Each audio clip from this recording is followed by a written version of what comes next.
আমার মারাত্মক লেভেলের ভয় লাগতেছে এখন। বাকি পথটা চলার জন্য কিছু পানি আমি আমার সংরক্ষণে রেখে দিয়েছি। আমি একটু ঝর্ণা থেকে পানিটা ভরে নিচ্ছি। একদম চারদিকে পুরো অন্ধকার। খুমের এই দুই পাশের প্রাচীরগুলো মারাত্মক ধরনের পিছলা হয়ে থাকে। প্রচন্ড বৃষ্টি পড়তেছে তার মধ্যে। স্যান্ডেল তো চুরি করে লয়ে গেছে গা, এখন জুতার দোকান কই পাবো? এই মুহূর্তে বাজে হচ্ছে 6:28 সকাল, আর আমি রওনা দিতে হচ্ছে ম্যালকমের উদ্দেশ্যে।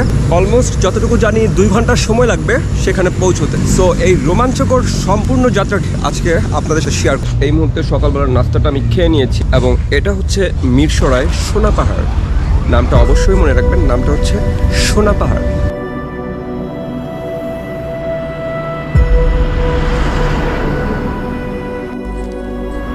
সকাল 6:30 রওনা দিয়েছে চট্টগ্রামের মিরসরাই থেকে।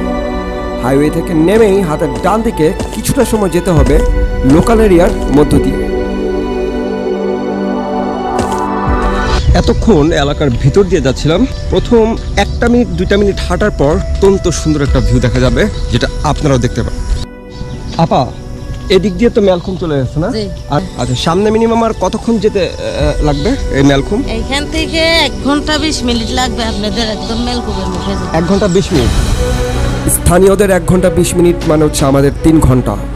ওদের পথ চলাটা হয় একদম বিরামহীন, আর আমাদের পথ চলতে প্রচুর পরিমাণে বিশ্রাম নিতে হয় এবং সেই সাথে পান করতে হয় প্রচুর পানি। মোটামুটি একটু গভীরে ঢুকে গেছি, কিন্তু একদম জনমানব শূন্য। আমি একদম শুরু থেকে জিজ্ঞেস করে আসছিলাম যে ভিতরে কি একা গেলে সমস্যা হবে কিনা। বলেছে অনেকেই যায়, কিন্তু কোনো সমস্যা হবে না, তাই সাহস করে চলে আসছি। কিন্তু এখন তো পুরা শুনশান আওয়াজ আর নীরবতা খবর করে দিতেছে। একটা জিনিস সবাই মনে রাখবেন, গভীর পাহাড়ে কখনোই একা একা চলাফেরা করবেন না। আমার মতো দুঃসাহসিকতা কখনো কেউ দেখাতে যাবেন না। কখন যে কোন সাপ পোকামাকড় এসে পায়ের মধ্যে কামড় দেয়, এটা একদম অনিশ্চিত। ঘন্টার পর ঘন্টা হাঁটতে হাঁটতে আমি ক্লান্ত। একটু ঠেক দিয়ে দাঁড়ায়নি। আমি একা থাকায় পথটা অনেক দীর্ঘ মনে হচ্ছে। ভ্রমণ সঙ্গী যদি আমার সাথে থাকতো তাহলে পথটা অনেক সহজ হয়ে যেত। এখানে যদি আরও 3-4 জন 5 জন সহকার আসা যেত, তো আমার মনে হয় যে এই হাইকিংটা আর বেশ রোমাঞ্চকর হতো। সমতল রাস্তা পেরিয়ে এবার শুরু হয়ে যাবে ঝিরিপথের দুর্গম পথ।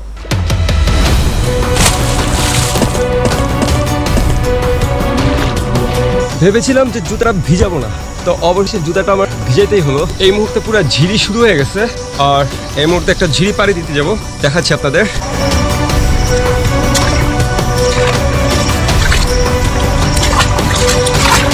অবশ্যই দেখে আসবেন যে গভীরতা অ্যাটলিস্ট কতটুকু হয়, আর তা না হলে ডুবে যেতে পারে আপনার এই পর্যন্ত পা।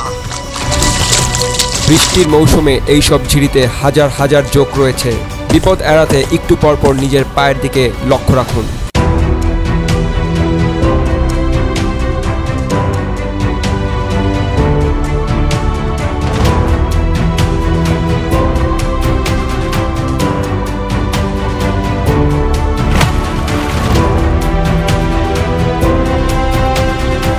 পাহাড়ের পথ পরিচিত না হলে মাঝে মাঝে ভুল পথে এগোতে হয়। এরকমই একটি পরিস্থিতিতে আমি পড়েছি। এখন থেকে এইখানে একটা রাস্তা গেছে, এইখানে একটা রাস্তা গেছে, এখন কেমনে বুঝবো যে কোনখানে গেছে? আমি একটু সামনে পর্যন্ত যে দেখবো যে কোন রাস্তাটা বেশি মসৃণ, আই মিন মানুষ চলাচল করছে কোন রাস্তাটা সব থেকে বেশি। এই রাস্তাটাই, বিকজ এই রাস্তাটা দেখেন একদম মানে মানে মানুষের চলাচল করছে সব থেকে বেশি। এটাই এই যে রাস্তা গ্যাপ। কিন্তু না, এই দুটো রাস্তার কোনো রাস্তায় ম্যালকম যাবার রাস্তা নয়। আমি অনেক আগেই 2 কিলোমিটার আগে পেছনে আসল রাস্তা ফেলে চলে এসেছি ভুল পথে। এখন আমাকে 4 কিলোমিটার পেছনে যেতে হবে। এই 4 কিলোমিটার পাহাড়ের সমতলের 8 কিলোমিটারের সমান। দুর্গম পাহাড়ে কোনো ধরনের নেটওয়ার্ক না থাকায় আমি আমার হাতে থাকা মুঠোফোনটি থেকে কোনোভাবেই গুগল ম্যাপে ঢুকতে পারছিলাম না। পথ ভুল করছি, কিন্তু আমি বুঝতেছি না সামনে আর কোনো রাস্তা নেই। এখন আবার ব্যাক করে পিছনে যান কি করব কিচ্ছু বুঝতেছি না, একটা মানুষ নেই। আচ্ছা যাই, পিছে যাই, আল্লাহ ভরসা, সাহস করে যাই। যতটুকু ভিতরে ঢুকছি আল্লাহ জানে রাস্তা চিনব কিনা। লা ইলাহা ইল্লাল্লাহ মুহাম্মাদুর রাসূলুল্লাহ। আমি আবারও ভুল পথে এগোচ্ছি। আসল পথ আমি অনেক আগেই ফেলে রেখে এসেছি। হঠাৎ বাগান দেখতে আসা কোনো এক স্থানীয়র সাথে আমার দেখা হয়ে যায়। গরু দেখতে পাইছি, দেখেন। হ্যাঁ, 3টা গরু, কিন্তু অবশ্যই তাহলে এখানে লোক আছে। ভাই, আপনাকে পেয়েছি এত রাস্তার পরে। ভাই, রাস্তাটা বলে দেন ভাই। এই যে রাস্তা, সোজা রাস্তা দিয়ে বেরিয়ে যাবে, কষ্ট যাইতে। যাক, 3টা গরু দেখছি ভাই। হাসানে হ্যাঁ, ওরে চাকমাদের গরু, হেরা পালে এগুলা। সুন্দর খাইতেছে। আচ্ছা ঠিক আছে, যাই ভাই। আমাদেরকে দিবেন ইউটিউবে। হ্যাঁ, ম্যালখুম যাবার একমাত্র পথ হচ্ছে ঝিরিপথ। রেল লাইন অতিক্রম করার পর যে ঝিরিপথটি আপনি দেখবেন, সেই ঝিরিপথটি নিয়ে যাবে আপনাকে একদম ম্যালখুমের পথে।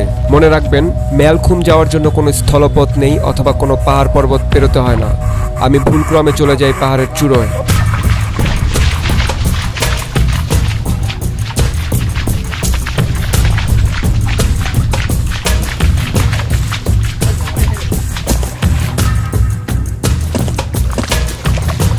এটা আমার জীবনের ফার্স্ট ট্রেকিং, যে এতখানি ঝিরিপথ ধরে হাঁটতে হচ্ছে। আমাকে দেখে মনে হচ্ছে আমি খুব অসুন্দর, কিন্তু আমি সুন্দর। রোদে 6-7 কিলো হেঁটে আমি আজকে সুদানের ছেলে হয়ে গেছি। আমার জন্য দোয়া করবেন। প্রচণ্ড গরমে খুব তৃষ্ণার্ত হয়ে গেছি। সাথে থাকা পানিগুলো সব শেষ হয়ে গেছে। এখন শুধু সামনের ঝর্ণার অপেক্ষায়। ঝিরিপথ দিয়ে আসা এই পানিগুলো আপনি খুব সহজেই পান করতে পারবেন, কিন্তু লক্ষ্য রাখতে হবে পানি যেন স্বচ্ছ ইট এবং পাথরের উপর দিয়ে বয়ে যাচ্ছে। পুরো পরিষ্কার পাথর। আবার সব ঝিরির পানি না, অনলি শুধু পাথর যেখানে থাকবে স্বচ্ছ দেখা যায়, শুধু সেটাই আপনারা ইউজ করতে পারবেন। আমি অলমোস্ট রাস্তা ভুল সহকারে যদি হিসাব করি, আমি 4 ঘন্টা যাবত হাঁটতেছি। আমি এই মুহূর্তে জুতা নিয়ে হাঁটতে পারতেছি না।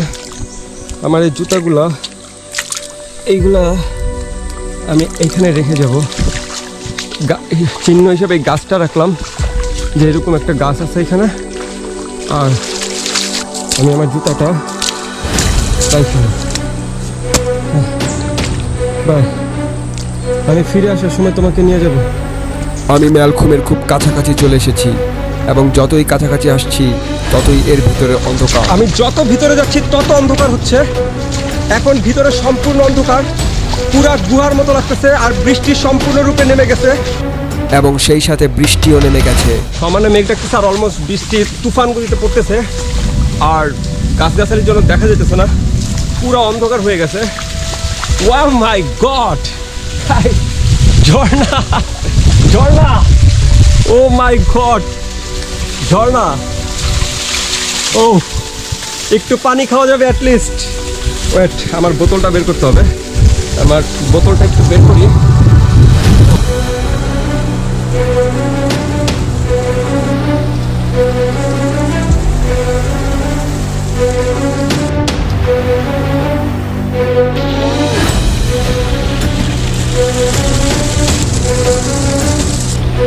বাকি পথটা চলার জন্য কিছু পানি আমি আমার সংরক্ষণে রেখে দিয়েছি। আমি একটু ঝর্ণা থেকে পানিটা ভরে নিচ্ছি, এটা আমার অনেক কাজে দিবে।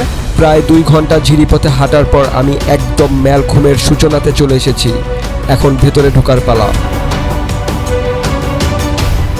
আমি একদম সুড়ঙ্গর ভিতরে ঢুকে গেছি। আপনারা দেখতে পাচ্ছেন, আমি পুরো একদম একটা হয়ে গেছি। একদম চারদিকে পুরো অন্ধকার। তাই দেখতে পাচ্ছেন, বন্ধুরা দেখতে পাচ্ছেন। ও মাই গড, কি ভয়াবহ! লা ইলাহা ইল্লাল্লাহু মুহাম্মাদুর রাসূলুল্লাহ, লা ইলাহা ইল্লাল্লাহু মুহাম্মাদুর রাসূলুল্লাহ, লা ইলাহা ইল্লাল্লাহু মুহাম্মাদুর রাসূলুল্লাহ। ও মাই গড,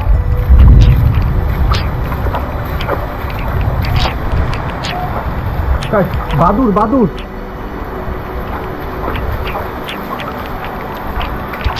এখন যে বাদুর, বাদুর, এই যে সব গর্তে বাদুর থাকে গাইস, প্রচন্ড ভয়াবহ। আমি এদিক দিয়ে আসছি, দেখেন সামনে কি অবস্থা।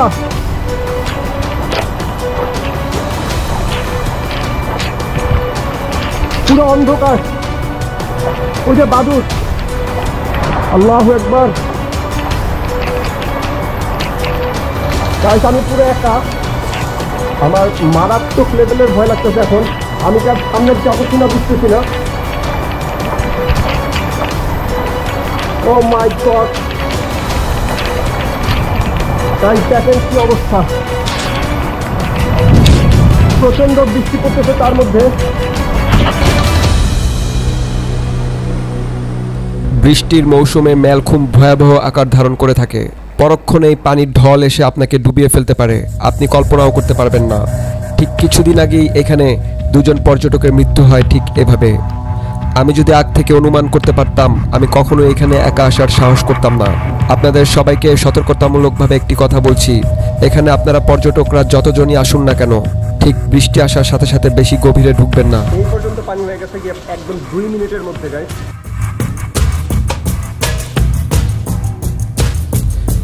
বৃষ্টির ঢলের এই পানির সাথে থাকতে পারে বিষাক্ত ধরনের সাপ, একটু দেখে দেখে চলাই ভালো।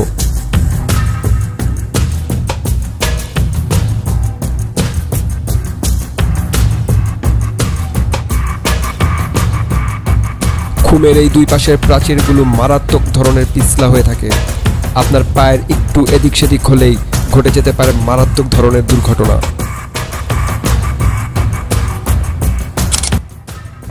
বৃষ্টির অতিরিক্ত চাপ থাকার কারণে খুমের অতিরিক্ত গহীনে আর ঢোকা সম্ভব হলো না। এখন ফিরে যাওয়া যাক।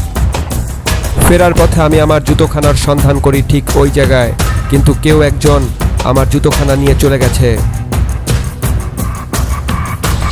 এই জায়গায় হচ্ছে মানুষজন জুতা টুতা নিয়ে যাবে, এটা আমার চিন্তার বাইরে। আমি ঠিক এই জায়গাটা জুতাটা রাখছি।